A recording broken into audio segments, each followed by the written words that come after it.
सूरत में मानो हत्या का सिलसिला रुकने का नाम ही नहीं ले रहा। सूरत में बेटा बना जल्लाद।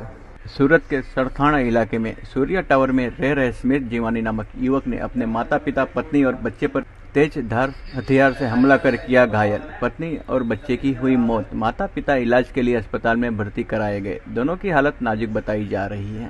આજરોજ સવારના સરથાણા પોલીસ સ્ટેશન પહોંચાડ્યા હોય પીસીઆર ને કોલ લાગતા સૌપ્રથમ સરથાણા પોલીસ સ્ટેશનની પીસીઆર અહીંયા પહોંચી ગયા બિલ્ડિંગમાં 8મા માળે પીસીઆર ના પોલીસ માણસોએ લાખુભાઈ જીવાણી ખોલી જેઓએ આ બધી તમામ હકીકત પહોંચાડી હોય વાકેફ કરતા પત્ની હિરલબેન તથા સરથાણા પોલીસ સ્ટેશનના પોલીસ સ્ટેશનના માતા પિતા હાલત તથા અન્ય ઉચ્ચ અધિકારીઓ વિલાસબેનને ઘટના સ્થળે પહોંચાડેલ હોય તેઓ પીસીઆર ને કોલ લાગતા સૌપ્રથમ જે બનાવ બનેલ છે તે અનુસંધાને પ્રાથમિક રીતે એવી હકીકત જાણવા મળેલ છે કે સ્મિતના કાકા જેઓનું થોડા દિવસ પહેલા આકસ્મિક રીતે મૃત્યુ થયેલ હોય અને તેઓના ઘરે વિધિ માટે બેસવા ઉઠવા માટે જતા હોય ત્યાં તેઓના ઘરના સભ્યોએ એવી હકીકત જણાવેલ કે હવે તમારે અમારા ઘરે આવવું નહીં, તેનું કંઈક મન દુઃખ રાખી અને સ્મિતે આ બનાવને કરુણ અંજામ આપેલ છે।